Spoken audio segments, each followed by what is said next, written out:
Rádio Rio de Janeiro, a emissora da Fraternidade, passa a apresentar Luz na Penumbra, programa que leva ao seu coração a mensagem da doutrina espírita.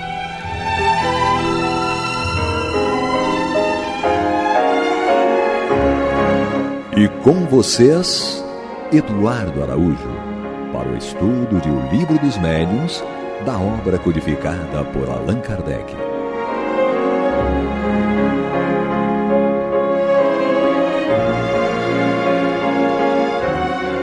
Olá, prezados amigos da Rádio Rio de Janeiro, sejam todos muito bem-vindos. Está entrando no ar o programa Luz na Penumbra, com o estudo de O Livro dos Médiuns de Allan Kardec. Comigo, Eduardo Araújo, com ela, Maria de Fátima Miranda. Feliz que o Livro dos Médiuns apareceu. Materializou. O papel é muito bom. Ela tá feliz. Ela tinha sumido com o livro, mas ele está aqui. Fala, Maria de Fátima Miranda. Que Jesus nos conduza. Ela está feliz. Sabe lá Deus onde é que ela tinha deixado esse livro. Só Pablo. E hoje o Paulo Renato não tá aqui, mas tá o sósia do Paulo Renato, o Alexandre Bulhões.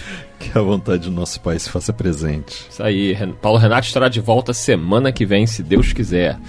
E juntos, né, na técnica tá o Weber, vamos estudar o Livro dos Médiuns, no seu capítulo, tá aqui o 14, no tópico dos médiuns videntes, e o item é o 170. Pode ler aí, Alexandre Branche?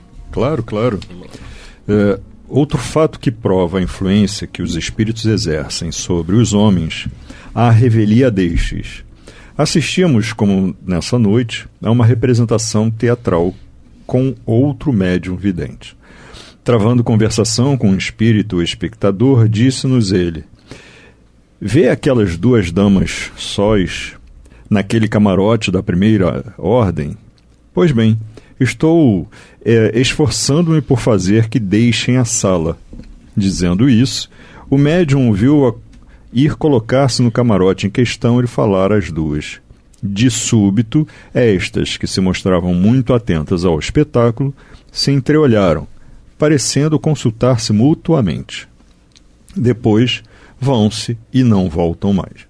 E não mais voltam. O espírito nos fez então um gesto cômico, querendo significar que cumprira o que dissera. Não o tornamos a ver para pedir-lhe explicações mais amplas. É assim que muitas vezes fomos testemunha do papel que os espíritos desempenham entre os vivos. Observamo-los em diversos lugares de reunião, em bailes, concertos, sermões, funerais, casamentos, etc. E por toda parte os encontramos atiçando paixões mais, soprando discórdias, provocando rixas e rejubilando-se com suas proezas. Outros, ao contrário, combatiam essas influências perniciosas, porém, raramente eram atendidos. Esse que é o problema, né? Os bons tentam ajudar, mas nós raramente sintonizamos com os bons espíritos. E aqui foi um exemplo muito legal, porque Kardec estava na companhia de um bom médium vidente, que ele confiava, e o espírito se apresenta e diz que duas senhoras que estavam lá na primeira classe, né, aponta para elas e fala: vou fazê-las ir embora. E o espírito consegue influenciá-las mentalmente. Não sabemos exatamente o que ele colocou na cabeça delas, mas elas olharam uma para a outra, conversaram algo, levantaram-se e saíram. Então Kardec teve a prova de que aquilo que o médium vidente estava falando, que viu o espírito, que ele teve contato, se confirmou quando aquelas duas senhoras efetivamente se levantaram e saíram. Não tinha como ser coincidência, Miranda. Eu estou ouvindo aqui, refletindo da importância de nós termos prioridades, não é? E realmente colocar essas prioridades nos lugares devidos, de acordo com os nossos centros de interesse. Sim. Porque eu fico imaginando que se elas estavam ali e foram tão facilmente dissuadidas a permanecer, é porque eles tocaram algum centro de interesse delas. Uma outra prioridade. Com certeza, com certeza. E é curioso, porque é justamente aqui, assim, de pronto eu identifico duas coisas. A certeza de que ninguém me influencia. essa certeza me torna extremamente frágil e suscetível à influência. Por quê? Porque todo pensamento que vier, né, e toda vontade, todo desejo, eu considerarei como meu, apenas meu, e, portanto, eu não preciso nem raciocinar, eu simplesmente extravaso. E aí, nessa situação, a influência ela se torna muito mais fácil. E uma outra coisa é a questão da influência por si só. Aquele espírito ali, ele estava querendo se divertir. Ele só queria se divertir. Nesse caso, ele tirou 2 pessoas que poderiam aproveitar de um espetáculo e não foram à frente. Mas essa diversão dele poderia ter causado alguma coisa de mal. Nós não sabemos para onde ele as conduziu. Pois é. Então, assim, é muito importante que no nosso dia a dia a gente se coloque sempre em oração, a gente sempre busca os melhores sentimentos, os melhores pensamentos, o exercício do perdão ao próximo e todo um simples sorriso, né? Porque a influência, ela é muito fácil de acontecer. Se alguém quiser experimentar, pô, 2 coisas. Tá andando numa calçada, vem alguém em sentido contrário. Fecha a cara e fica encarando a pessoa. A pessoa vai se colocar de uma forma, ou qualquer choca, coisa, ela vai até atravessar a rua com medo. É uma influência minha. Ou a pessoa vem, ela desvia o olhar, mas quando está chegando perto, eu abro um sorriso e digo, olá, bom dia, boa tarde. A pessoa vai ficar desconcertada e vai responder na mesma sintonia, vai acabar abrindo um sorriso também. Sim. Então é assim que a influência é feita e a gente precisa ter essa consciência. Olha, essa influência ela pode não se expressar de imediato. É interessante, porque essa ideia de que ninguém me influencia é própria da prepotência, porque o bem não faz isso. A pessoa que está vibrando numa situação de docilidade, de receptividade ao bem, ela está aberta. Sim. Né? Então ela sabe que depende do bem e se nutre dele. Quando você entra naquela, ninguém me influencia, ninguém tal, aí já é a prepotência e a arrogância, aí é marionete. Pois é. É marionete daqueles que se locupletam dela.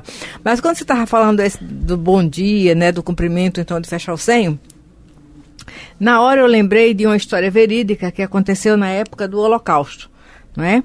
Um determinado judeu que vivia num determinado prédio e ele encontrava o vizinho. Então, sempre que ele encontrava, ele, bom dia, seu Hans. Boa tarde, seu Hans. Boa noite. E o alemão, senho fechado. Mas ele nunca mudou. Sempre que o encontrava, bom dia, boa tarde, boa noite, olá. Bom dia, boa tarde, boa noite, olá. Passou. Aconteceu a situação da guerra e ele foi preso. Foi um judeu e estava numa fila justamente para ser encaminhado ou para a câmara de gás ou serviços forçados. E aí, quando ele olhou à frente, quem estava? Senhor Hans. Entendeu? Ele pensou, ele nunca me respondeu um cumprimento. Então, eu não sei o que me aguarda, deve ser o pior. Mas foi, na hora que estava diante do Senhor Hans, ele levantou o rosto e olhou nos olhos. O Senhor Hans fez sinal para os trabalhos forçados. Quer dizer, mesmo o alemão nunca tendo respondido, mas ele marcou um ponto ali de educação e gentileza, que foi o socorro dele. É a influência. E a gente não pode achar que... Porque muitas vezes essa prepotência que você está falando é em decorrência do orgulho, né? Aquela coisa, ninguém determina, mas não determina mesmo. É o suco pessoal da nossa... Influência é uma coisa, determinar o que você vai fazer, sentir, pensar é outra. A influência, ela toca no ponto ali que está fragilizado. Que você nem percebe. Exatamente. É que nem água por debaixo da porta. Mas a decisão sempre é nossa. E por isso que a maior responsabilidade é nossa. Eu fui influenciado, mas quem escolheu? Sim. Né? Então, no caso delas, elas tinham uma matriz qualquer que eles sabiam. Né? E ter noção de que nós somos observados, e Paulo fala isso, estamos cercados por uma nuvem de testemunhas, essas informações é para nos trazer qualidade de vida. Sim. Não é? Porque essa influência, ela é natural. E no livro dos Espíritos, existe algum arrastamento irresistível? Irresistível não. Não. Então tem algo em nós que cede. E aí, né, isso serve muito para quando você tiver para ir para casa espírita, alguma coisa assim, alguma tarefa, e de repente vem aquele pensamento, não vai não, fica em casa, vamos fazer outra coisa, vamos ver uma televisão. Sim. Lembra dessa historinha que Kardec contou aqui no item 170, né? Os espíritos, eles influenciam, questão 459 também do Livro dos Espíritos, né? Influenciam os espíritos em nossos pensamentos e em nossos atos, e a resposta, muito mais do que imaginais. Dirigem a tal ponto que de ordinário, né, são eles que vos conduzem. Então, a gente precisa ficar atento, porque muitas vezes a gente acha que está pensando por si mesmo e está sofrendo uma influência espiritual para deixar de cumprir com alguma obrigação, alguma tarefa que a gente sabe que seria importante, mas a gente acaba cedendo. E Kardec deixa claro que a influência espiritual existe sim, mas não é só dos maus espíritos, os bons também. O problema é que a gente não sintoniza com os bons. Aí é que está o X da questão, Miranda. Não, pode falar. Eles não saem da vigília. Você está falando da casa espírita, eu lembro do Joãozinho. Nós estudamos juntos durante muitos anos, então era de segunda a segunda, na minha casa, em algum lugar. E nós tínhamos compromisso lá no Filho de Deus, no Curupaiti, ou então no Grupo Caritas, lá na colônia Juliano Moreira. Já tínhamos saído de casa, estávamos a caminho. Antes de Matureira, acontecia qualquer coisa, um toró. Aí ele dizia, Miranda, nós saímos de casa para a casa espírita, nós vamos chegar. Teve dias de chegarmos na reunião mediúnica do Filho de Deus no Curupaiti. A reunião já está há 10 minutos para terminar. E lá a porta ficava fechada. Entendeu? Fechava-se o portão. Mas tinha uma varandinha, uma calçada. A gente sentava, abria o evangelho e ficava. Quando o pessoal saía, que tinha um lanchinho no final, aí eles já iam certinho porque sabia que a gente estava lá. Mas tinha um detalhe. Quando a gente ia conferir, a página do evangelho era mesmo do que tinha se tratado lá dentro. Mas o negão tinha isso. Nós saímos para a casa espírita. O que der, a gente vai chegar. A pé. E fazíamos isso muitas vezes. E como esses detalhes assim da perseverança nos fortaleceu. Sim. Não à toa, né? Emmanuel falava para Chico, né? Falava disciplina. Então essa questão da gente ter a disciplina é que nos permite que os bons espíritos cheguem perto ao invés dos maus espíritos. Mas se a disciplina for contrária ao ensinamento de Jesus, aí a gente vai permitir que os maus cheguem perto, né? Eu lembro que há um tempo atrás, eu só não estou lembrando agora o percentual, mas foi feito um estudo de situações que ocorriam ao longo do mundo, ao redor do mundo.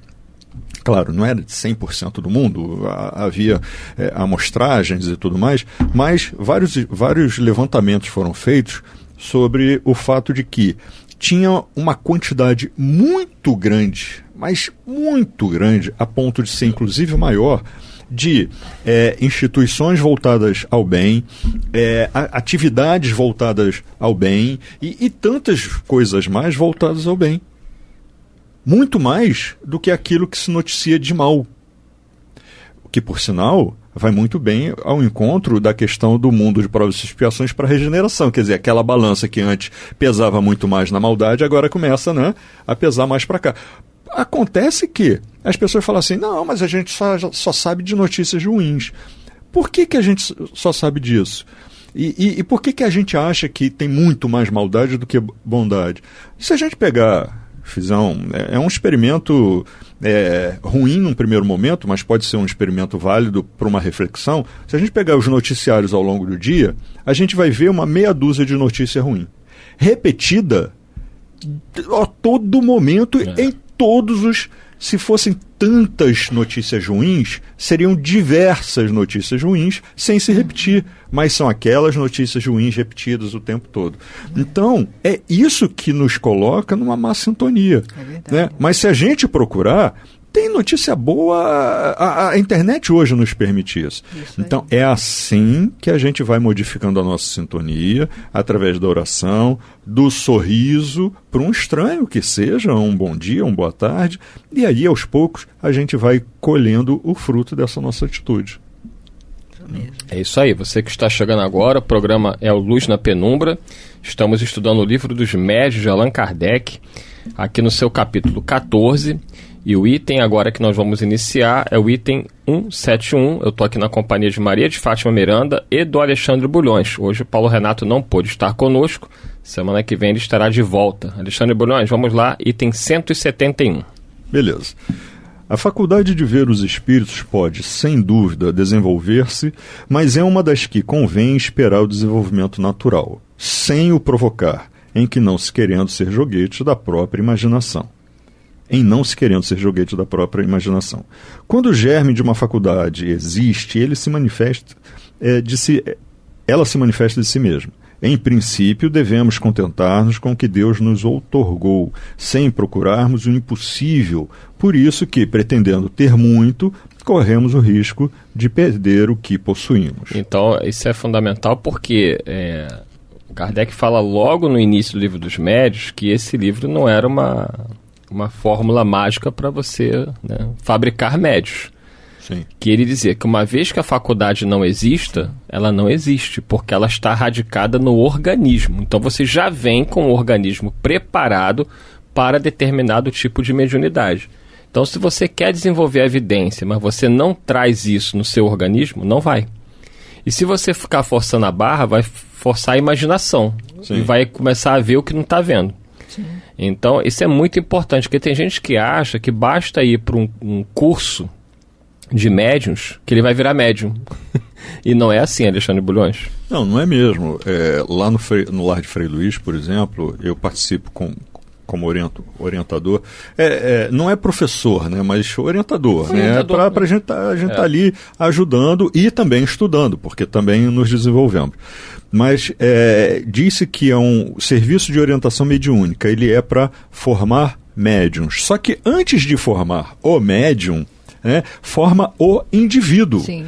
Com conhecimento, comportamento. A gente estuda ele. Exatamente, a gente estuda o Evangelho, a gente estuda as questões da faculdade mediúnica e tudo mais. E aí tem gente que às vezes se força, fica olhando, sei lá, num grupo de 20 pessoas, 18, 19 manifestam alguma característica mediúnica e essa pessoa não manifesta. E ela começa a ficar agoniada, se sente menor do que os outros. Sim. E a gente está a todo momento dizendo, não é assim.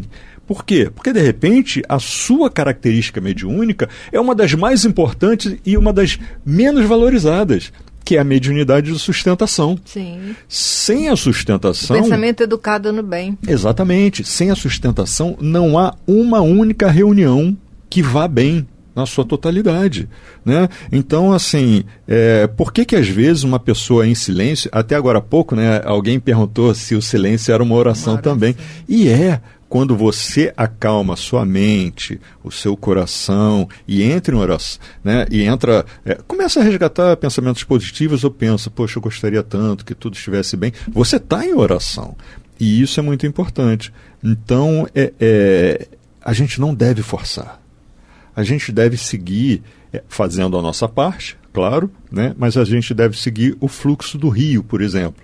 Agora, faça o seu esforço de se manter boiando, né? De olhar para ver se a correnteza não vai te jogar em cima de uma pedra. Quer dizer, não é simplesmente deixa a vida me levar, como a música diz, né? Não, você segue o fluxo, mas fazendo a sua parte. Vivendo. Exatamente. Eu peguei aqui no final do item 208 do próprio Livro dos Médiuns, isso está lá no capítulo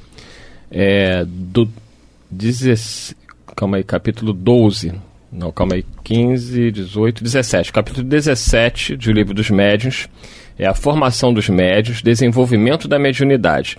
Lá no último parágrafo do item 208, Kardec vai falar o seguinte: se não existirem rudimentos da faculdade, nada poderá produzi-los, nem mesmo a eletrização, que já foi empregada sem sucesso com o mesmo objetivo. Uhum. Então ele está deixando claro que se você não tiver a determinada faculdade mediúnica, nada poderá produzi-lo. Exatamente. Não tem conversa, né? Então, essa faculdade dinâmica, que é aquela que identifica o médium numa reunião, sendo ele um instrumento de socorro no intercâmbio mediúnico, essa não se forja aqui. O médium já nasce com aquele compromisso, porque é um trabalho também de moralização dele, né? De ajuste dele com a própria consciência na utilidade do bem. Mas essa colocação do Alexandre, ela é muito interessante, porque tem pessoas que dizem, eu não sou médium, eu não preciso estudar o Livro dos Médiuns. Na Casa Espírita, não é? Eu não sou médium, mas olha, a reunião mediúnica ou a educação mediúnica é para todo cidadão. que esteja interessado em estudar e compreender. Porque quando você participa de uma educação mediúnica, não é só para você ver e ouvir espíritos desencarnados, é para você ver, ouvir e compreender os encarnados, que também são espíritos. Sem dúvida. Então, se você não tem essa mediunidade dinâmica, mas você participa de uma educação mediúnica, você vai aprender a respeitar a si mesmo e aos médiuns no trabalho mediúnico. Você não vai exigir do médium e vai sair do deslumbramento, porque tem estudantes da casa espírita que não tem essa mediunidade ostensiva e fica deslumbrado com o médium que tem. Aí endeusa o médium, entendeu? E se ele também participa, por isso o estudo sistematizado, do livro dos médiuns, do livro dos espíritos, porque você vai conhecer a doutrina espírita, você vai saber do compromisso da pessoa que estuda e está na casa espírita a serviço de um atendimento em nome de Jesus. Como você falou, o médium de sustentação, que é aquele que às vezes está na reunião, está ali paradinho, mas é ele que está com sentimento fraterno para o espírito que está comunicando. E é um trabalho maravilhoso. Menininho, acalma, inspira quem está conversando. O médium de sustentação não é para dizer o que tem que ser feito, porque eu tive a oportunidade de ouvir certa vez o companheiro dizer, enquanto o espírito estava falando isso assim, eu estava discordando dele, que era assim. Não é esse o trabalho. Se você estuda, tem essa noção de educação mediúnica, é para você cooperar com o médium quando ele está na tarefa, auxiliando os benfeitores e aquele que está conversando com o sofredor. Isso aí. Tem aqui a questão também, que eu peguei do próprio Livro dos Médiuns, lá na introdução, Kardec vai dizer o seguinte, que a pessoa compra o Livro dos Médiuns e vai falar assim, agora eu vou estudar isso aqui, eu vou virar médium. Aí ele diz assim, enganar-se-ia igualmente quem pensasse encontrar nesta obra uma receita universal e infalível para formar médiuns. Embora cada um traga em si o germe das qualidades necessárias para se tornar médium, tais qualidades existem em graus muito diferentes, e o seu desenvolvimento depende de causas que criatura alguma pode provocar à vontade. Aí ele diz que as regras da poesia, da pintura e da música não fazem que se tornem poetas, pintores ou músicos os que não possuem o gênio dessas artes. Apenas os guiam no emprego de suas faculdades naturais. Dá-se a mesma coisa com o nosso trabalho.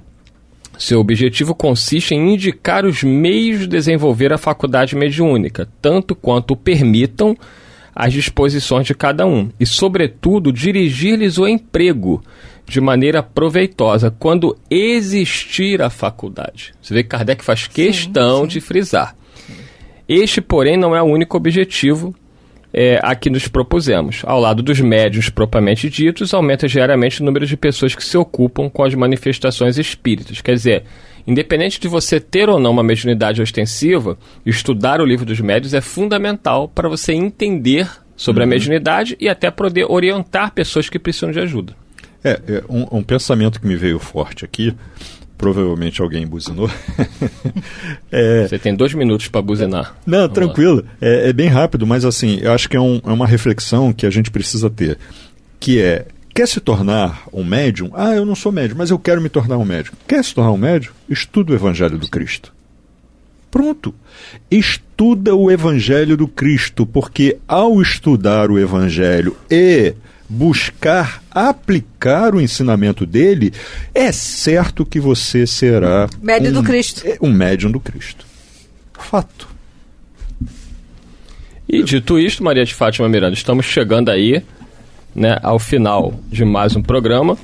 E, claro, você que está estudando a mediunidade, não fique frustrado, né? Se você está aí no grupo mediúnico e você diz, poxa, mas eu não vejo nada, eu não escuto nada. É como o Alexandre estava explicando, Miranda. Muitas vezes nós não temos uma mediunidade mais ostensiva no sentido de uma psicofonia, da vidência, da audiência, mas podemos auxiliar com a nossa mediunidade intuitiva, através das nossas orações. Todos são úteis numa reunião mediúnica. Então, que você entenda, não fique frustrado, até porque muitos daqueles que veem gostariam de não ver. Muitos daqueles que ouvem gostariam de não ouvir. Então, cuidado com o que você pede, né? Se você está aí trabalhando, se você está buscando ajudar, a sua oração, as suas vibrações voltadas para o bem irão auxiliar e muito nos trabalhos mediúnicos. Dito isto, muita paz a todos e até o próximo programa, já com Paulo Renato, se Deus quiser. Que Jesus nos conduza. Agradecer a Alexandre Bulhões pela presença e pela ajuda hoje. Sempre um prazer. Muita paz.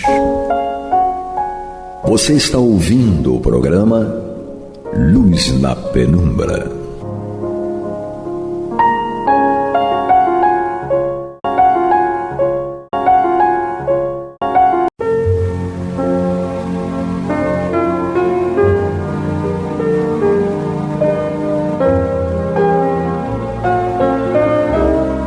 A Rádio Rio de Janeiro está levando ao seu lar e ao seu coração a mensagem consoladora da doutrina espírita, através do programa Luz na Penumbra. E agora com vocês, Amaury Santos e Astênio Oliveira, para comentar os textos da Revista Espírita de Allan Kardec no período de 1858 a 1868. Olá, amigos, meus irmãos, estamos mais uma vez aqui para gravar a Revista Espírita de 1858 a 1868. Eu, Amaury Santos e Astênio Evangelista de Oliveira. Lembrando a vocês que vocês contribuam, peçam seus amigos para contribuir no Clube da Fraternidade, pelo telefone 3386-1422, 3386-1422. Até mesmo R$1 basta para contribuir. E agora, Astênio? Sim. Aonde nós paramos? Nós estamos estudando a Revista Espírita de fevereiro de 1860. Estamos vendo o boletim da Sociedade Parisiense de Estudos Espíritas e no nosso último programa nós verificamos Kardec informando que na cidade de Lyon, num determinado centro espírita na cidade de Lyon, foi recebida uma comunicação a respeito da reforma da humanidade, em que o espírito informava que espíritos que estavam em dificuldade de progresso, né, na Terra, que eles iriam compor uma falange de espíritos simples e ignorantes enviados por Deus para trabalhar na formação de um globo inferior à Terra. E isso, uma pessoa presente à reunião levantou a lebre lá, né, a discussão, de que parecia que essa comunicação aqui contrariava os princípios que até então havíamos aprendido, não haviam aprendido com os espíritos. Na realidade, a pessoa não compreendeu. Sim, né? E tem gente que adora arrumar problema. Caso. Adora arrumar um caso. Então, Kardec diz que a partir dessa observação do senhor Teubé, foi travada uma longa e profunda discussão, e ele diz exatamente assim, trava-se uma longa e profunda discussão a respeito, que assim se resume: o espírito pode decair como posição, mas não em relação às aptidões adquiridas. Por princípio da não retrogradação, deve entender-se o progresso intelectual e moral. Isto é, o espírito não pode perder o que adquiriu em inteligência e moralidade, e não volta ao estado de infância espiritual. Então, esclarecendo como é esse princípio, né, de não retrograda, né?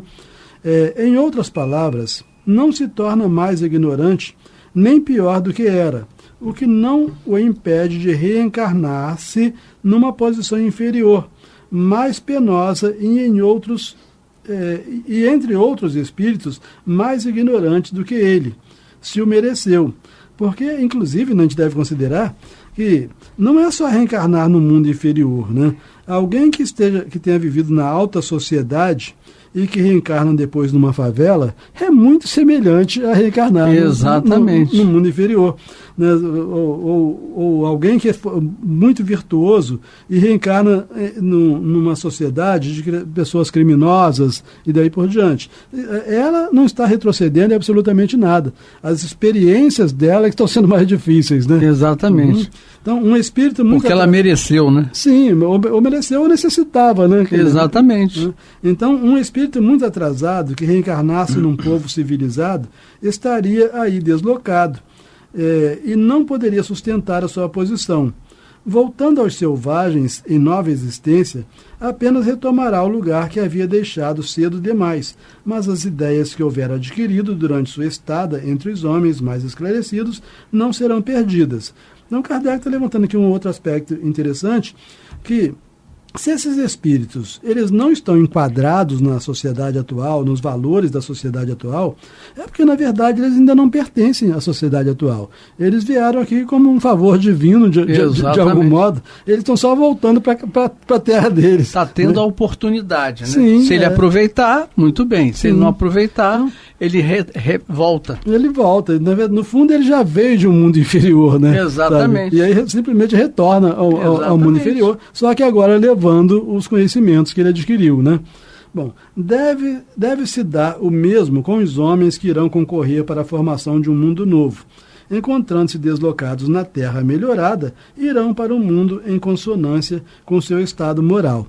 Mas é interessante, né? Porque provavelmente esse próprio senhor Teubé aqui, que achou que reencarnar num globo inferior à Terra seria retrogradar, ele não reclama nada dos espíritos superiores que são mencionados aqui, que reencarnarão na Terra. Sim. E não diz que eles estarão retrocedendo, né? Ficou muito feliz de saber que espíritos superiores estariam reencarnando na Terra. Né? Então, do mesmo modo que os superiores, os espíritos mais elevados, podem reencarnar na Terra, né, que é inferior, os inferiores também podem. Eles podem reencarnar no outro mais inferior ainda. Né? Bom, prosseguindo com os estudos. Primeiro, evocação do negro do navio Constant, já evocado a 30 de setembro de 1859. Ele dá novas explicações sobre as circunstâncias que acompanharam sua morte. Então, a primeira publicação foi lá na revista de setembro de 1859, que nós não estudamos, né, que é o outro grupo que estuda. Né? E ele dá novas explicações sobre as circunstâncias que acompanharam a sua morte. E, prosseguindo nos estudos, 3 comunicações espontâneas. A primeira, de Chateaubriand, pelo Sr. Rose. Então, aqui, na verdade, já a segunda comunicação do Chateaubriand de verdade, né? Que tive no outro programa, que tinha um Chateaubriand falso, né? Falsificado. Então, a primeira é de Chateaubriand pelo Sr. Rose. A segunda de Platão. Olha só, o Platão se comunicou na Sociedade Parisiense de Estudos Espíritas, né? E não é fraude, não, é Platão de verdade. Tá? Não é pouca coisa, não. Não, né? Então, a segunda de Platão pelo Sr. Collin. A terceira de Charlet, pelo Sr. Didier Filho, em continuação ao trabalho por ele começado sobre a natureza dos animais. E pena que não está publicando esse trabalho, né, na Revista Espírita. Bom, agora começa um outro tema na mesma revista de fevereiro de 1860. Os espíritos glóbulos. E aí existe uma nota de rodapé aqui da editora, escrito o seguinte... na verdade, nota do tradutor. Vide o Livro dos Médiuns, segunda parte, capítulo 6, item 108, porque lá também trata dos espíritos glóbulos. E como nós bem sabemos, a revista espírita era tida por Kardec como um laboratório. Então, depois que era submetido às críticas e tal na revista espírita, passava para outros livros. Então, sobre os espíritos glóbulos, foi passado lá para esse item do livro, do Livro dos Médiuns. E é interessante, a gente vai verificar aqui, que aqui Kardec desenvolve uma tese a respeito dos espíritos glóbulos. E que, embora ela esteja correta, né, para a visão apresentada por Allan Kardec, o espírito André Luiz, numa das suas obras, trata dos espíritos glóbulos de outro modo. Né? Mas as duas visões não se contradizem de maneira alguma. Tá? Os espíritos, o fenômeno que Kardec intitulava espíritos glóbulos era uma coisa. Os fenômenos que André Luiz intitula de espíritos glóbulos é outra coisa. Sim. Então estão tratando de duas coisas com o mesmo nome. Tá? Exato. Então, sobre os espíritos glóbulos, Kardec fala o seguinte: a vontade de ver os espíritos é coisa muito natural, e conhecemos poucas pessoas que não desejariam fruir dessa faculdade. Infeliz, você gostaria de ver os espíritos, Amorim? Eu gostaria. Gostaria, né? Eu gostaria, porque é meu lado curioso, né? Da biologia, né? tende a fustigar, mas questiono. Então, aí ele diz que a vontade de ver os espíritos é coisa muito natural e conhecemos poucas pessoas que não desejariam fruir dessa faculdade. Infelizmente, é uma das mais raras. Aqui o Kardec fala que a vidência, o ver os espíritos, é uma faculdade rara. Né? Então, infelizmente, é uma das mais raras, sobretudo quando permanente. Quer dizer, então, a visão ou a vidência, de vez em quando, em determinadas situações, é mais comum. Mas ver os espíritos de modo constante... Como o Chico, né? Né? Isso é mais raro, né? As aparições espontâneas são bastante frequentes, mas acidentais e quase sempre motivadas por uma circunstância toda individual, baseada nas relações que podem ter existido entre o vidente e o espírito que lhe aparece. Então, acontece até com alguma frequência, mas não permanente, né? Como se tinha uma Ivone Pereira, por exemplo, que não sabia se estava lidando com espírito ou com gente, né? Como o Divaldo também, né? Com encarnado. Ele pedia para a pessoa levantar o dedo se estivesse encarnado e baixado se não tivesse encarnado. Então, bom, uma coisa é ver fortuitamente um espírito. Outra é vê-lo habitualmente e nas condições normais, ordinárias. Então, ver fortuitamente não chega a ser mediunidade, né, vidente. Ostensiva. Né? Outra é vê-lo habitualmente nas condições normais, ordinárias. Ora, é aí que está o que constitui, a bem dizer, a faculdade dos médiuns videntes. Então, nessa de ver de modo habitual é que está a faculdade, né? Ela resulta de uma aptidão especial, cuja causa ainda é desconhecida. E aí nós entramos num ponto interessante, né? Porque hoje, exatamente nestes dias, em 2025, a causa já não é mais desconhecida, né? Porque nós acabamos de ver a imprensa, a televisão, né?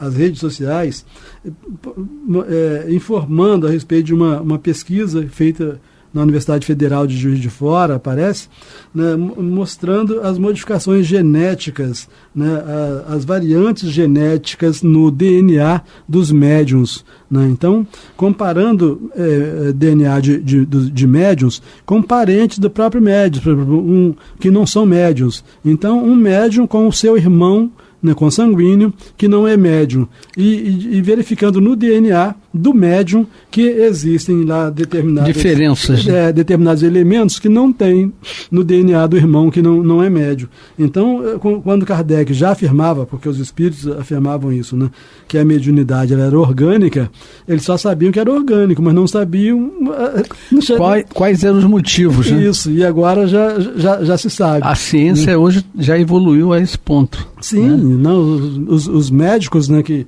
têm coragem, né, estão se dedicando. Tanto é que já se tornou uma matéria obrigatória em faculdade de medicina. Isso. Medicina e espiritualidade. Exatamente. Né? Então, o espiritismo está se tornando assim. E você vê o próprio doutor Paulo Frutuoso, que é médico, né, está se envolvendo agora. Mandando livros que ele está escrevendo, e é um cara que está botando a cara para bater. Sim. Se expondo ao ridículo, né? São pessoas admiráveis, né? Perfeito. Bom, então vamos voltar aqui. Ela resulta de uma aptidão especial, cuja causa ainda é desconhecida e que pode desenvolver-se, mas que em vão seria provocada se não existisse a predisposição natural. Isso é também um outro ponto que eu acho digno de nota, que às vezes a gente fica, ou as pessoas ficam, anos no centro espírita, na reunião de desenvolvimento da mediunidade, e não desenvolve nada. Não desenvolve nada. Porque se não estiver com esses elementos no DNA, não adianta, que não vai nascer. É isso mesmo. Bom, é necessário, pois, que nos acautelemos contra as ilusões que podem nascer do desejo de possuí-la e que deram lugar a estranhos sistemas. Tanto combatemos as teorias temerárias pelas quais são atacadas as manifestações, sobretudo quando essas teorias denotam a ignorância dos fatos, quanto devemos procurar, no interesse da verdade, destruir ideias que provam mais entusiasmo que reflexão, e que por isso mesmo fazem mais mal do que bem, levando ao ridículo. Né? Então, as crendices, né? a crença exagerada, às vezes causa mais mal do que a falta de crença. Né? Bom, prosseguindo, nos espíritos glóbulos. A teoria das visões e das aparições é hoje perfeitamente conhecida. Desenvolvemos-la em vários artigos, especialmente nos números de dezembro de 1858, fevereiro e agosto de 1859, e no nosso O Livro dos Médiuns, ou Espiritismo Experimental. Portanto, não a repetiremos aqui. Lembraremos apenas alguns pontos essenciais antes de chegar ao exame do sistema dos glóbulos. Então ele faz aqui uma espécie de resumo do que ele já publicou anteriormente, né, e para poder chegar ao sistema dos glóbulos. Ele diz o seguinte: os espíritos podem ser vistos sob diferentes aspectos. O mais frequente é a forma humana, mas pode ser sob outra forma, né? Exatamente. Inclusive, um espírito humano ser visto na forma de um animal, né? Mas não significa que ele se tornou animal, apenas está revestindo aquela forma momentaneamente, né? O mais frequente é a forma humana. Sua aparição geralmente ocorre sob uma forma vaporosa e diáfana, às vezes vaga e imprecisa. A princípio, quase sempre é uma claridade esbranquiçada, cujos contornos pouco a pouco se vão delineando. De outras vezes, as linhas são mais acentuadas e os menores traços da fisionomia são desenhados com tal precisão que permite dar-lhes a descrição mais exata. Então, certamente Kardec ele não era vidente, ele está transcrevendo aquilo que os videntes falavam para ele. Nesses momentos, certamente um pintor poderia fazer o seu retrato com tanta facilidade quanto faria o de uma pessoa viva. E nós temos alguns quadros, até de Joana de Ângeles e tal, que foram feitos a partir de descrição de videntes, né? As maneiras e o aspecto são os mesmos que tinha o espírito quando encarnado, podendo dar todas as aparências ao seu perispírito, que constitui seu corpo etéreo. Ele se apresenta sob a que melhor o faça reconhecível. Assim, embora como espírito não mais tenha nenhuma das enfermidades corpóreas que pudesse ter experimentado como homem, mostrar-se-á estropiado, coxo ou corcunda, se o julga conveniente para atestar a sua identidade.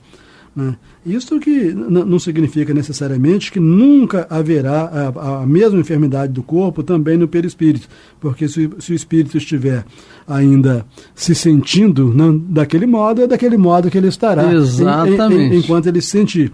Mas ele pode também espontaneamente apresentar-se com aqueles defeitos do corpo físico para ser identificado, embora ele não tenha mais no corpo perispiritual aquele defeito.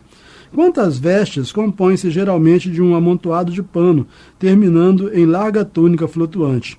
É pelo menos a aparência dos espíritos superiores, que nada conservaram das coisas terrestres. Os espíritos vulgares, porém, os que aqui conhecemos, quase sempre aparecem com os trajos que usavam no último período de sua vida. A gente vê a Ivone Pereira descrevendo como o espírito Vitor Hugo aparecia para ela, e era mesmo ele gostava muito do azul, né, roupa brilhante e tal, né, roupa não era um monte de pano, igual o Kardec está mencionando aqui não, né, roupas finas, né, de primeira linha, em razão lá do bom gosto francês da época dele. Né? Bom, prosseguindo então, frequentemente os espíritos mostram atributos característicos da posição que ocuparam. Os superiores têm sempre uma figura bela, nobre e serena. Os inferiores, ao contrário, têm uma fisionomia vulgar, espelho onde se refletem as paixões mais ou menos ignóbeis que os agitavam. Algumas vezes, ainda revelam os vestígios dos crimes que praticaram ou dos suplícios que padeceram. Então traz ainda perispírito, às vezes com roupas rasgadas, exato, né? Ou sanguinolentas, assim, né? Como morreram, né? Isso, por um acidente, uma coisa, e às vezes ficam muito tempo ainda. Exatamente. Então algumas vezes ainda revelam vestígios de crimes que praticaram ou dos suplícios que padeceram. Coisa interessante é que, salvo em circunstâncias especiais, as partes menos acentuadas são os membros inferiores, enquanto a cabeça, o tronco e os braços são sempre claramente desenhados. Dissemos que as aparições têm algo de vaporoso, malgrado sua nitidez. Em certos casos, poderíamos compará-las à imagem que se reflete no espelho sem estanho, o que não impede se vejam os objetos que lhe estão por detrás. Geralmente, é assim que os médiuns videntes as percebem. Eles as veem ir e vir, entrar, sair, andar por entre os vivos com ares, pelo menos se trata de espíritos comuns, de participarem ativamente de tudo quanto se passa em derredor deles, de se interessarem segundo o assunto, de ouvirem o que dizem os humanos. Com frequência, são vistos a se aproximar das pessoas, a lhe insuflar ideias e influenciá-las, a consolá-las, a se mostrar tristes ou contentes conforme o resultado que obtenham. Numa palavra, constituem como que a réplica ou reflexo do mundo corpóreo, com suas paixões, vícios e virtudes, mais virtudes do que a nossa natureza material dificilmente nos permite compreender. Porque, né, quando Kardec fala mais virtudes, eu me lembro de um orador mineiro, né, que algumas décadas atrás fazia muitas palestras e tal, já está desencarnado, em que ele dizia: quem consegue ser mais ou menos bom quando é encarnado, consegue ser bom quando desencarnado, né? Porque a vida espiritual facilita, né? Exatamente. Bom, aí Kardec completa esse parágrafo aqui dizendo o seguinte: tal é esse mundo oculto que povoa os espaços que nos cerca, dentro do qual vivemos sem percebê-lo, como vivemos em meio às miríades de seres do mundo microscópico. Então ele fez toda essa introdução para poder começar a criar a teoria a respeito dos espíritos glóbulos, né? O nosso tempo está acabando, mas a gente consegue ver mais um parágrafo em que ele fala o seguinte: mas pode acontecer que o espírito revista uma forma ainda mais precisa e tome todas as aparências de um corpo sólido, a ponto de causar completa ilusão e dar a crer aos que observam a aparição que tem diante de si um ser corpóreo. Enfim, a tangibilidade pode tornar-se real. Isto é, possível se torna ao observador tocar, apalpar o corpo, sentir a mesma resistência. Então a gente vê que aqui não é mera evidência, é materialização mesmo, né? Sentir a mesma resistência, o mesmo calor que num corpo vivo, apesar de poder se desvanecer com a rapidez do relâmpago. Embora a aparição desses seres designados pelo nome de agêneres, né, então, em outros momentos na Revista Espírita, né, e no Livro dos Médiuns também, Kardec trata dos agêneres. Então, são pessoas que às vezes vivem algum tempo no plano físico desencarnadas, sendo vistas, vai à padaria. Né? Nós já vimos casos de servir quase que como um doméstico numa determinada família, e era agênere, né? Embora a aparição desses seres, designados pelo nome de agênere, seja muito rara, é sempre acidental e de curta duração, e sob essa forma não poderiam tornar-se comensais habituais de uma casa. Né? Então, vai durar pouco tempo, né, essa manifestação tangível, né, do espírito. Sabe-se que entre as faculdades excepcionais de que o Sr. Home, ele volta a falar lá do Daniel Douglas Home, né? Sabe-se que entre as faculdades excepcionais de que o Sr. Home deu provas irrecusáveis, deve-se colocar a de fazer aparecer mãos tangíveis, que podem ser apalpadas e que, por seu lado, podem pegar, apertar e deixar marcas na pele. As aparições tangíveis, dizemos, são bastante raras, mas as que ocorrem nestes últimos tempos confirmam e explicam as que a história registra a respeito de pessoas que se mostraram depois de mortas com todas as aparências da natureza corporal.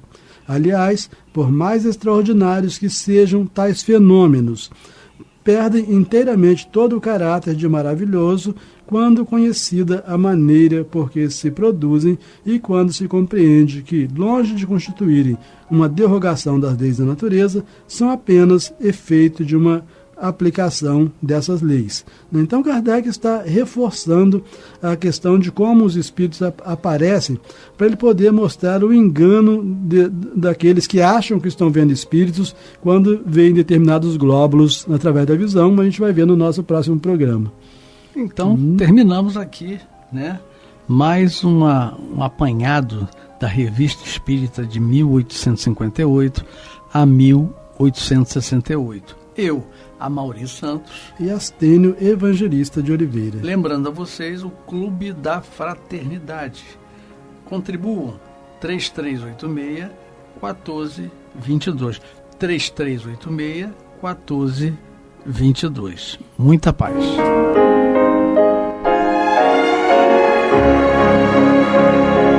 E vamos ouvir agora a prece de encerramento de nosso programa, na voz de Geraldo de Aquino. Jesus, dá-nos coragem para a luta, piedade para os insultos e misericórdia para as injustiças e ingratidões. Limpa nossa alma de inveja e ambições mesquinhas, de ódio e de vingança o nosso caminho. E que dentro em pouco, ao recolher-nos de novo ao calor do nosso leito, para que o sono nos dê a paz e o esquecimento das tristezas humanas, possamos sentir, Senhor, no mais íntimo de nosso ser, a doçura indefinível do Teu amor e a grandeza incomparável da Tua divina presença. Que assim seja.